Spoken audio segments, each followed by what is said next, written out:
Hi everyone, and welcome to the first ever episode of Intellectual Potluck, where we're going to take a deep dive into different topics that we find interesting and anything that we find that just piques our curiosity. I'm your host Sam, and this week we are going to look at gender bias, and with me to offer up the male perspective is my partner Grant. Hey everybody, I'm Grant. So for this conversation in particular, we are just going to be looking at male and female stereotypes and biases. We're not going to discuss how these things impact non-binary people, mostly just because neither Grant or I identify as non-binary, so I just don't think we're the best people to try and give that perspective. We just don't know it. I agree. So before we get into the nitty-gritty of the gender pay gap, I do want to talk Barbie and start us off light. Yeah. I feel like that movie has just opened up so much conversation among women and I mean, probably among men as well, but I know women in particular. I know that one of the most controversial things that's happened is that Margot and Greta, so Margot Robbie, who was the main actress, and Greta Gerwig, who was the director, neither of them got nominated for Oscars, I believe. I think the movie maybe got nominated for Best Picture, but I could be making that up. But yeah, there was definitely some controversy. I think mostly around Greta not getting nominated for Best Director, even though the movie was so huge. Yeah. Yeah, what do you think? I know that a lot of people saw it as a snub, and Ryan Gosling getting nominated did seem really ironic given the whole message behind the movie and the message of women being overshadowed by men. Like, no shade to Ryan. Awesome. Well, did he win? I'm not good with movie facts and awards, as you know. I barely remember actors' names, but I think it's all right if he won Best Original Song or something like that. No, I think it's great if he won anything, but it is definitely ironic that in a movie that's all about female empowerment, the male wins. Yeah, he seemed to do the best. Yeah. Though his performance at the Oscars was really cool as well, with the pink suit and sneaking up on Margot Robbie to sing behind her. I did do a bit of research about women being nominated for awards, and I did find a couple of eek moments. The one that I think links the best to this, though, is I looked it up, and female directors have only ever been nominated for Best Director 8 times. That's nominated for. There have been How many movies have they directed, though? I don't know, because I haven't gone through and found all of the 8 people. That's a very shitty justification, though, because someone could make one movie and it be the best movie in the world, and they deserve all of the accolades for that because it is the best movie in the world. But for there to only be 8 nominations for women as directors, and I'm sure that director as a job is a job that is mostly dominated by men for many reasons that we will dive into in a bit, but that is a very low number, and there has been 96 Best Director awards. I think this is like Oscar based, but okay. I get the awards mixed up, so I could well be wrong. But yeah, 8 times. Wow. Out of 96 awards, where there are 5 nominations per award. I don't know if there's always been 5, but I believe there's 5 now. It's such a small number. But I think back to the 90s, and I can't even think of one female director. Yeah, and I think that's because, back in the 90s, women weren't in those types of jobs. And it's great to see more and more women. But I do remember there's one female director. She directed The Hurt Locker. And so she stands out to me. I think her name's Catherine Bigelow. Oh, okay. She went toe-to-toe with her ex-husband because The Hurt Locker came out the same year as Avatar. And you don't go against James Cameron. He's always going to win. She beat James Cameron. But Avatar won 1 million awards. But it didn't win that one. What one? I think it was Best Director. It might have been Best Picture. I thought you were going to say Best Picture. It might have been both. I remember it being a huge deal because everyone was like, she kicked her ex-husband's ass, and everyone thought that Avatar was just a shoo-in to win. Well, yeah. I do think sometimes that they steer away from letting the shoo-in win. I think sometimes they try and pick. But Hurt Locker's a great movie. Well, you can't say that because Oppenheimer. It was a shoo-in and it won. Oppenheimer's awesome, but it did win. It did lose the Barbenheimer race. Barbie beat it in the box office. Yeah. So it was the second biggest. Well, one could potentially be a much bigger demographic. Yeah. Yeah, as much as I love my history nerd movies, they're not everyone's cup of tea. You're not going to see teenagers going to Oppenheimer. I reckon you probably did. Whether or not they all made it through the whole thing, except for, your history students and... Yeah. And 3 hours is a long time. That's a really long movie. I don't know how... I don't know how they even put together a movie that long. Like, did they use footage from, like, the real atomic blasts? Or did they have to recreate that? I can't remember. You enjoyed the movie more than me. That's true. You're probably falling asleep halfway through. Yeah. The Barbie movie and the subsequent awards have definitely raised a lot of questions. But anyway, let's move on to one of our slightly more heavy topics around the gender stuff. So we've got all of the warm and fuzzy stuff out of the way. So now we're going to go on to the gender pay gap in Australia. I don't know how it works in other countries, but in Australia, every year businesses submit a whole bunch of statistics, like so many statistics. And one of them is around the pays for different genders, different demographics, and it all gets compiled into this great report that came out a few weeks ago. The statistics are that there is currently a 21.7 pay gap between men and women. And yeah, we shared this information with our friends, and it was a little bit like I let off a grenade, and I think you hid from the group chat for a few hours. Just like, oh guys, I'm too busy with work, I can't reply. A few sectors surprised me, like the finance sector was actually better than I thought. I thought that would be very male dominated, and it is, but not as badly as I thought. Oh, okay.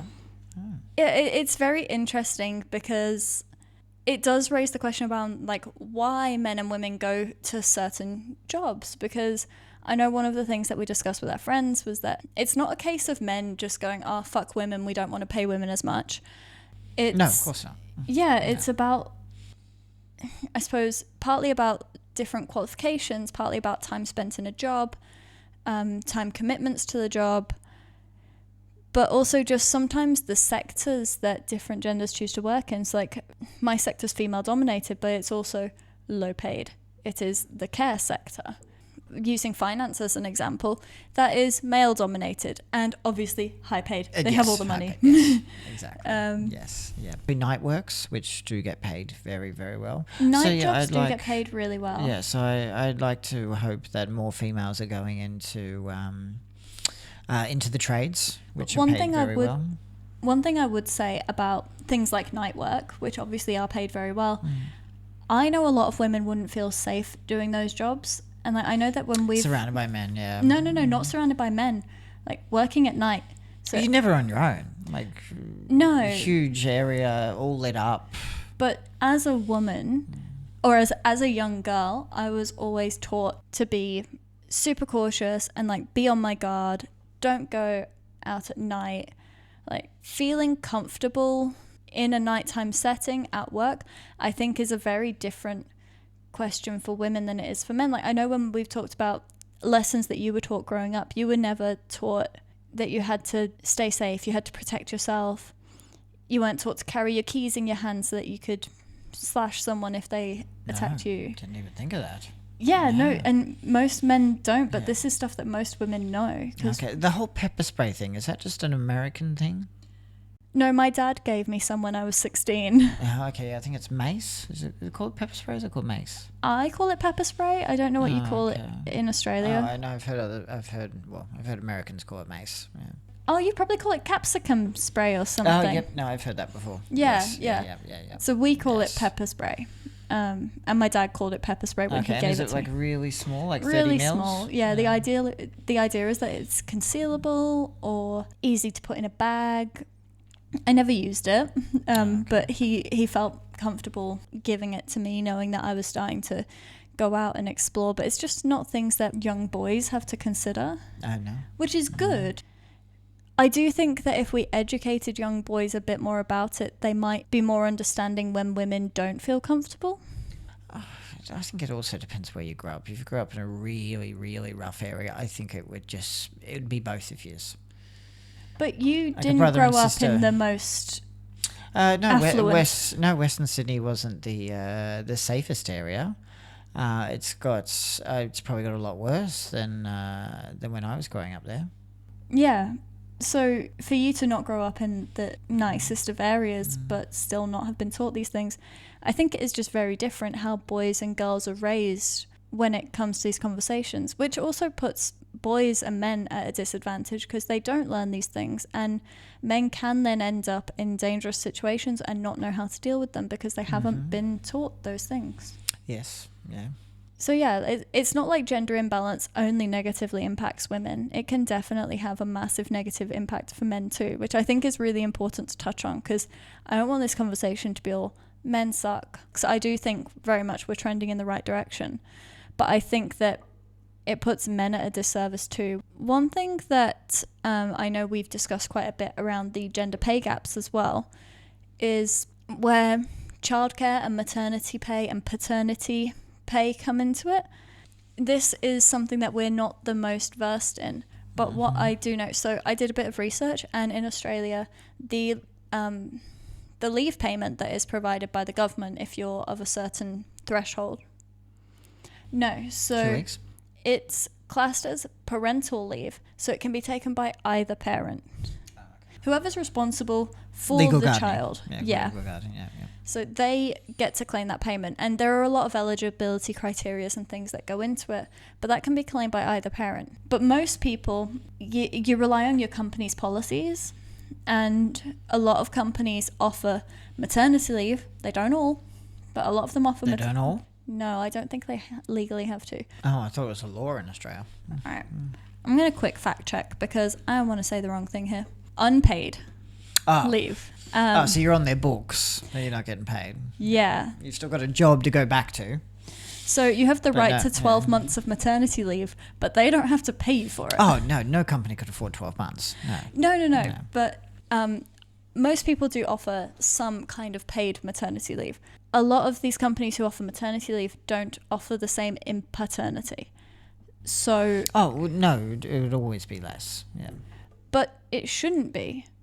If a man wants to be a stay-at-home dad, why should his gender stop him? Or if a woman is wanting to really advance in her career and she's like, oh, I've just spent 9 months pregnant, now's my time to jump back into it. Hey, husband, can you go and look after the child? And they can't because they've only got a couple of weeks' pay, whereas she's got way more. That's a huge chunk of time that women have to take out of their careers if they choose to have a family that men don't. Well, the paternity leave is a very new thing, and I think it's amazing. For decades, it was never offered. It is fantastic, and I think the fact that stay-at-home dads are becoming more and more common is fantastic. But because traditionally it has always been women doing the childcare and doing the housekeeping and doing all of that other stuff, I think that there is still that gap. Because remember as well, if all of these things are relatively new, people who have been in the workforce for a couple of decades wouldn't have had these benefits, and it would have all fallen on the woman. Yes. So when we look at gender pay gap, those older women in the workplace, they would have had a gap in their career if they chose to have children. Whereas now, there are definitely more options, but I would say in my workplace, we've had a few people have babies, and it has been the woman every time who takes the time off for childcare, which, her choice, great. But that is definitely time out of your career, and it's fine to choose something else, but that is also a cause of the gap. And if that's what women choose, that's fine. Like, it doesn't mean it's a negative thing, but if you're looking for explanations as to why there's a pay gap, that would definitely be one. Well, I just assume the men are doing the same as the females, and after you fall pregnant, save up your annual leave. So I only know one guy that's done paternity leave, and he added 2 weeks annual leave onto it, so he ended up getting a whole month. But it takes a long time for a child to be old enough to go off to some kind of care service. Oh, no. I think in Australia they'll take from 6 weeks old. Right, but whether or not a parent is comfortable with that... Oh, yeah, I'm not comfortable. I wouldn't be comfortable with that, but I know it's definitely available. Yeah, it's definitely available, but... 6 weeks is way too young. I don't think it's necessarily too young. It depends on the situation. Some kids are born big and healthy and, have no trouble eating, no trouble sleeping. That's called a dream child. I'm sure they exist. Very rare. It's I've like heard a lot of unicorn. I've heard a lot of stories where the first child is it's like that, and so then they have a second child thinking it's going to be the same, and then the second child is evil. Not evil, sorry. Doesn't sleep well, doesn't eat as well, and you have all of these issues that you never came across with the first, and so you're just completely unprepared. I think that if two parents are not comfortable giving their child to a service at 6 weeks, and let's say that they want to join at 6 months or a year, or if they want more than one kid, it does become more and more time that the woman takes out of her career. Regardless of whether or not the dad's going to be a stay-at-home dad, women have a lot of physical recovery when it comes to it. Oh, yes. Yep. A lot of hormones flying around too. Like, I don't know how they do it. I'm terrible when it's PMS, never mind pregnancy. But I do think that that's a factor. I think it's going to become less and less of a factor, and I think it's part of why we've seen the decline in the pay gap. But I think that the decision to have children, whilst it's both parents that make that decision, I think there is still an emphasis on the woman going, right, okay, I am willing to make more sacrifice. Yes. In most cases, there are definitely families where that's not the case. But I would say from what I see and from what's traditionally been the way for decades, it's definitely more prevalent. Yes. It's not a bad thing. Like, mums get to spend time with their kids. It's great. Yeah, exactly. Yeah. But that's why you have to take the gender pay gap statistics with a grain of salt, because it doesn't capture the whole picture. It doesn't capture the parents that want to stay home with their kids. It doesn't capture all of these other external factors that have nothing to do with the companies. Yes. Yeah. Well, with the cost of living today, is it realistic for the woman or the man to stay home? Probably not, and that's really scary. Yeah, it's just not affordable. And I don't know about other countries, but Australia, our childcare is very, very expensive. Yeah, it is. So it wouldn't be like 15 years ago, maybe even 10, where the woman could take years off, or a year off, 6 months even. Yeah, or the man. Yep, or the man. Yep. But also, like, I know for us, we've made the decision to not have kids, but part of that is because we know we both need to work. We don't have family around us, so we wouldn't have a support network to help us raise a kid. So, yeah, we've made that decision to not have them. Yep. Which works for us, works for our lifestyle. But if we had a different lifestyle, we could choose differently. It sucks when money is the reason. Like, I'm not saying it's the reason for us, but I think there would definitely be people who are scared to have kids because of money. Yes. Oh, 100%. Yes. Money's scary at the moment. Yeah, if I was to put the world to rights, I would say that paternity leave should at least cover what would be a normal physical recovery period for a woman. I would say you'd need at least 2 weeks. I mean, again, I haven't given birth. It's probably way longer before your body is starting to feel more as it was. But paternity leave should be at least 2 weeks in every country, because what woman can immediately bounce back, especially when you've suddenly got a newborn you're looking after? These men got these women pregnant. Make them look after them for 2 weeks. Well, you're in luck. Have you ever seen the documentary Sicko? I think you might have made me watch it once. I might have fallen asleep. So in Italy, they have some of the best annual leave, sick leave, maternity leave, paternity leave, wedding leave, they do love first child families leave, second child leave. So if you have a child in Italy, you get like up to 6 months off. That's paid. cool. And traditionally, Italy is very family-centric, so it's really nice to see that they are... Extremely, and that's not just your first child, second, third, fourth, however fifth, many you want to pop out. however you want. So if you want time with your child, move to Italy. So another thing that I had to look into as well when I was looking at the gender pay gap stuff, so we were talking about the jobs that pay more, and obviously for a lot of those you need a lot of training. So I was looking into... A degree. A lot of the time. But for some of the, construction-y things and that you mentioned, you wouldn't necessarily need a degree. But yeah, so one of the big things is that I know less women go into STEM courses, which is your science, technology, engineering, and maths. Less women. Okay. Yeah, always less women. Engineering didn't surprise me too much. Yeah, and I think it's but definitely stem cell and science, I thought they would. Yeah. Yeah, so I know that the number is improving. I think the current statistics, I did look them up, but I think STEM classes are around 30% female now, and that's grown from being, I think it was 16% female How long a ago? decade ago. Decade ago. Okay. So it's definitely gone up, but what it does mean is that there are far less women qualifying in these courses, but also the people who have been in work for a while, there's less women there because it was 16% a decade ago or whenever it was. So these industries are male dominated, but it's not through the fault of any men. Like, not that any of this is the fault of any men, but in a way it's like the women aren't helping themselves to get into those topics. Could be just no interest. It could be, but everyone's unique, everyone's different. So there's no way that an entire gender is just like, I hate science. Because I actually, my sister is a science teacher, so she's a full science nerd. I know that a lot of this would be like unconscious bias. So obviously we've got generations and generations of women who don't study these things and men who go into these industries. So there's a bit of unconscious bias there where women subconsciously end up in a more arts-based or care-based field. I'm a classic example. But I also know, like, when I was in school, I wanted to join a class, and I can't remember what class it was now, but I was told or warned by one of the teachers at the time that I would be the only female in that class.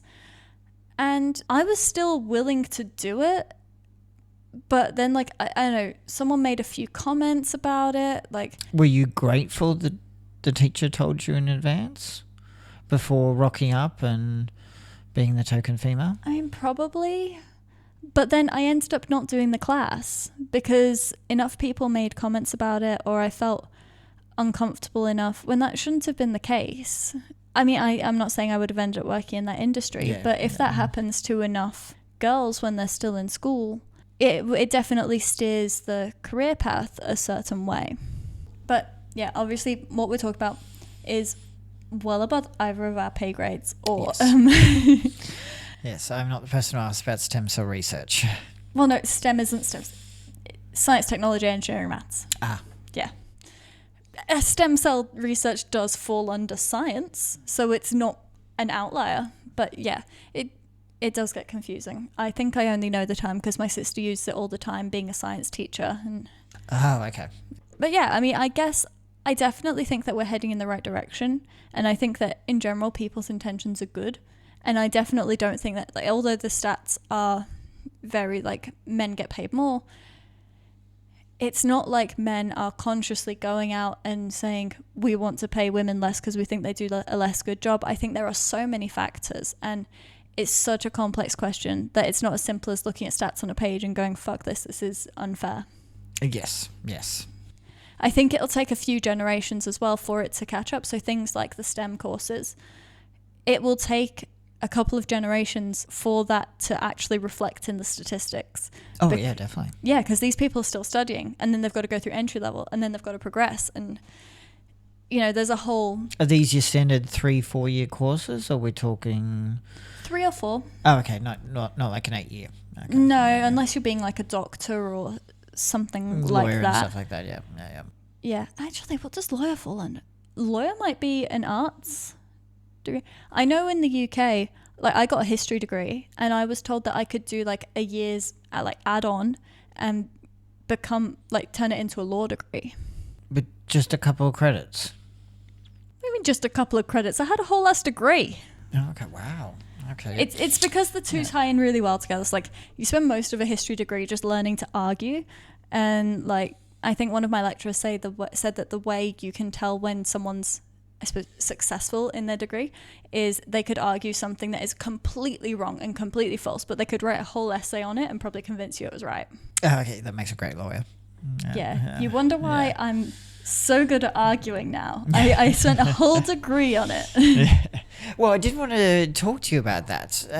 Why the obsession with university in the UK? Why everybody goes and gets a degree, and then it'd be worthless because everyone is going to get it. Where Over here, it's probably 50-50, 60-40. Nah, I don't think it's that low anymore here. So what happened was basically in the UK, I don't know when this shift happened. I think that my parents' generation, basically all of them said, we didn't get to go to uni, so we want our kids to go to uni. And so then they put this pressure on their kids. And I don't mean that in a bad way at all. Like, my parents were wonderful and helped me get to where I am.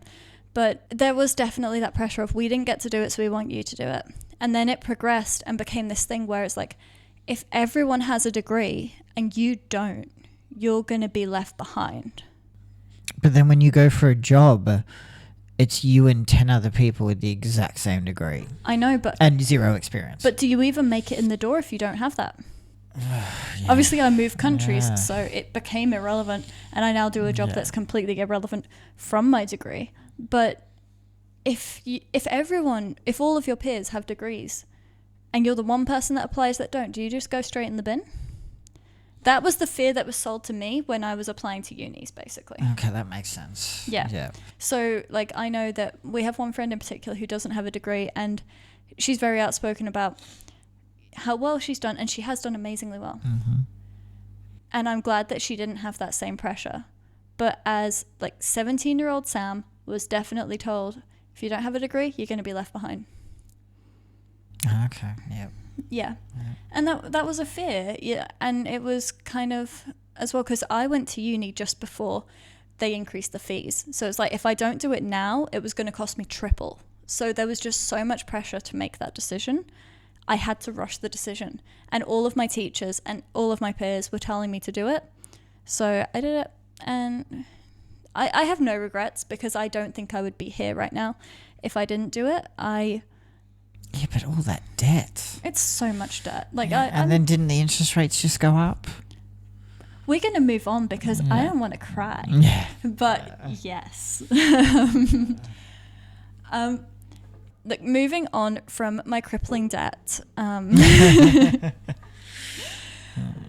So I think going back to the gender conversation, so I work in corporate now. I'm a corporate stooge. Yep, sell out. Mm-hmm. Yeah. Mm-hmm. But I'm a sellout for a not-for-profit, so I didn't fully sell out. Or at least I sold out for very cheap. Very cheap, yes. Yes, no frills. But it's like Jetstar. I am the Jetstar of people. I saw this thing on LinkedIn the other day. So I do the social media for the company I work for. So I am constantly on socials, far more than I would like. But I saw this really, really good video, and it was from the TED conference, and I will link it in the description to this video because it was really cool. But this woman was talking at the TED conference about women basically making it into the exec level, and she was talking about like women getting a metaphorical seat at the table. And the whole thing was about how men would offer one seat to a woman and be like, yes, we have done it. We have offered women a seat at the table. But then you've got like all these women all clamoring to be the one woman in that seat. And so then you end up with women fighting women. And so it would be like a Black Friday sale. Yeah. Exactly. And so then you end up with still an imbalance, because the women have all fought each other to get to this one seat. And what this woman was saying on the TED Talk was, you need to get a better table. Like, it's not about giving... A bigger table? A bigger table or a better table? I don't know. It's a metaphorical table, so let's go with both. But by building a bigger or a better table, you can make space for multiple people, and not just women, but like have the most diverse board of people, because the stats are out there, and they say that having all kinds of diversity, whether that's ethnic, LGBTQI, gender, disability, everything, like having all the different kinds of diverse ranges of people improves businesses, and it improves profits, which is of course what businesses typically care about. Yes. I think the stat was something like businesses that were more diverse showed a 25% increase in productivity. So that's like, the math is mathing. People respond better to this. So we need to build better tables. Like the corporate world was built by men for men. Yes. Yep. And it's much more difficult to dismantle something that's already been built and then rebuild it. But when something has been built to suit men's needs, you've got to take a step back and think, what happens if we pull this apart and make it work for everyone? Yes. Yes. So that video was so good. I'm definitely going to link it. Remind me to link it. Okay, we'll do. But we're going to move on to our last part of this conversation. Yeah, this one I don't get. Yeah, so it's a thing that I talk about all the time in my day job, and it's because most people haven't really heard of the concept, and I really like it. I'm talking about equality versus equity. Okay, you're going to have to explain that one. Yeah, and it sucks that the two words sound very similar. Extremely. So yeah. It's very hard to differentiate. If English was your second language, this would be a massive struggle. Oh, yeah. I know, right? But because I work in disability sport, we're constantly championing equity, which is giving everyone the tools that they need to get to a level playing field and to make an equal contribution and to have an equal say. For example, if you're a school and you give everyone exactly the same support and expect everyone to produce the exact same results, it's not going to happen. Some people need different physical support. Some people might need extra mental health support. So you can't do one thing and expect it to meet everyone's needs. Equality would be doing one thing and letting everyone get on with it. Equity is giving each individual person what they need and getting them to a position where they are producing the best results. So obviously we talk about it in disability support in the context of, if someone's in a wheelchair and you don't have a ramp. That's such a basic example. Oh, yes. Because it's actually a legal requirement now. Yeah. But apparently people still complain about it because they're expensive to put in, which is crazy. Yeah, concrete is expensive. Yeah. Yeah, but it's a legal requirement. Yeah. Yeah. It's an Australian standard now. But that would be equity. Not everyone needs the ramp, but it creates an equal opportunity for everyone to enter the building. Yes. And so there's something called the curb cut theory, which I learned about the other week, which I was really excited about. So you know how if you've got a curb on the side of the road and there's a sidewalk for you Americans, and there's a dip in it, and that's where people walk typically in the dip. So that was originally put in place for people in wheelchairs. That makes sense. Yes, it does. Yeah. But do you know who else benefits from it? The elderly. Elderly, people with prams. Walking sticks. Ambulances, they can get a stretcher up more easily. So think of it like that. you make one change that benefits one group of people, but there's all of these side benefits which come with it that you didn't even think of. That's the curb cut theory. So something that was done for one purpose actually improved so many other things. Oh, wow. Yeah. It's really cool. And you can probably tell by how much I'm ranting that I'm really passionate about this. Yes. So how this ties in to the gender chat, it's a little bit about what I was saying earlier about building a better table. Yes. The world was built, the world as we know it, especially the corporate world, was built by men. Yep. So there are different accommodations to make to accommodate women. If I was to relate it to you, you love the gym. But there are no men-only gyms. There are only women-only gyms. That is true. There is technically a few hardcore bodybuilding men-only gyms. There's no way that women are banned. Women are banned, but also men that aren't hardcore into the bodybuilding are also not allowed in. Oh my God. Yes. Yep. So if you wanted to Do we have these places in Brisbane? Yep. So we have one in Brisbane that I can think of on the north side. If you want to go into competitions, you go there. If you're not hardcore, if you take time off, you get kicked out. And then also boxing gyms. There would be where no females would be allowed. No, that's not true. Yes. I did boxing for a long time. So you don't find men-only boxing gyms typically. Really? They will be very male-dominated, but they'll usually at least have a female class. Because boxing has become really big among women, or at least it did for a time. Like when I joined, it was becoming very popular among women. I do agree that sometimes they do separate out the men and the women, because I have fought men in the past and like they were definitely going light on me, but it still really hurt. Yes, yeah. Yeah, No, and then I would definitely punch them should as hard be. as I could, and it was like a little tickle. Yeah. So Yes. it's definitely not a fair fight. Yeah, but no, we don't really have besides the heavy bodybuilders. Female-only gyms, with the exception of the Yes. hardcore bodybuilders, where Yeah. I'm very tempted to just walk in and see what they say.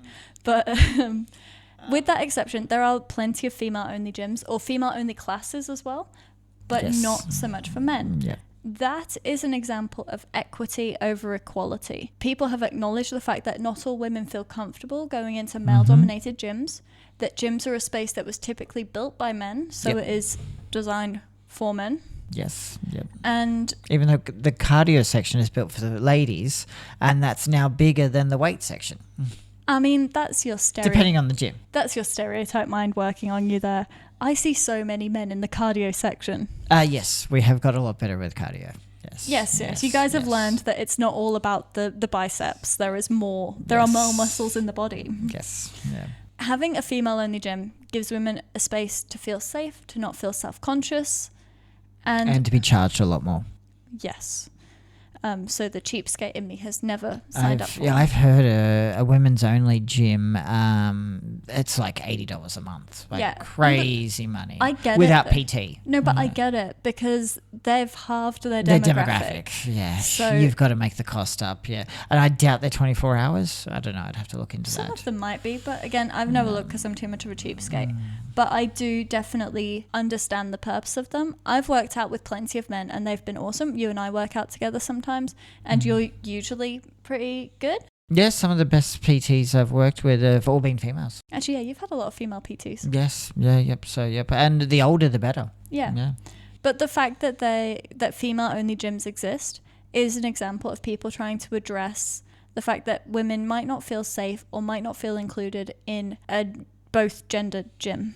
I think they would feel safe, but they wouldn't feel comfortable. Depends. They If I wouldn't feel went comfortable. if I went to a 24-hour gym by myself in the middle of the night, Oh, okay, different story, yes. Yeah, Yeah, I I'm talking would- 6 p.m. after work. yeah. But a man, especially a man who is at the gym all the time, probably wouldn't feel uncomfortable going there and making the most of the 24-hour facilities. Oh, yeah, he would love it because every quiet. machine's free. Yeah. And I would go with you. Yes. Like, if you and I were Take your there time. together, I wouldn't think twice about it.